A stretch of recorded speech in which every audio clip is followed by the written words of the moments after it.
This is just the beginning. More cases to come. This is the note of Department of Public Works and Highway Secretary Vince Dizon after the first ever case on anomalous flood control projects was filed by the Ombudsman before the Sandigan Bayan. Lahat tayo naiinip, lahat tayo nagagalit, ang taong bayan naiinip na at nagagalit, pero kailangan natin sundin yung proseso para na rin masigurado na managot talaga ng tuluyan. Umpisa pa lang to. At marami ng mga susunod dyan.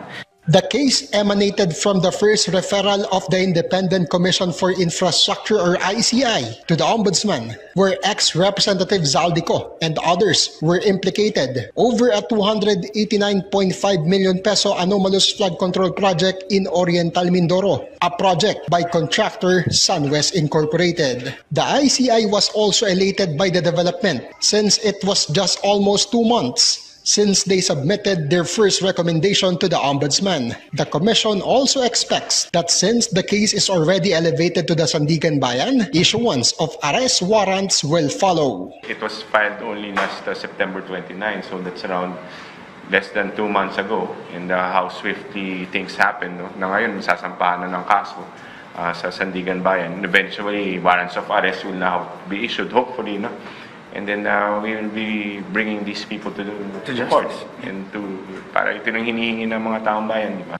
Secretary Dizon also praised the quick turn of events in regards to flood control projects, which he said is swifter compared to the cases in relation to the controversial PDAF scam. Tinignan ko yung last major corruption scandal, yung Napoles scandal, no? At nakita natin na simula nung nag-file sa Ombudsman hanggang sa pag-file sa Sandigan Bayan at eventually pag-aaresto ni Janet Napoles, etc., it took almost 1 year. Ito po, sinabi nga ni E.D. Bryan dahil sa talagang masusing pagtatrabaho ng ICI, ng DPWH, at ngayon ng DOJ, at ngayon ng Office of the Ombudsman, mahigit 1 buwan lang, wala pang 2 buwan.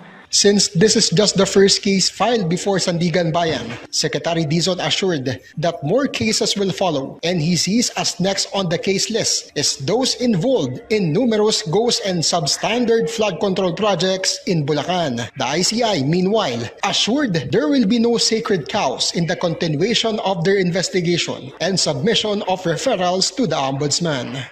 Nakita naman niya sa mga referrals namin, kung sino man ang tatamaan ng ebidensya niya, isasama namin.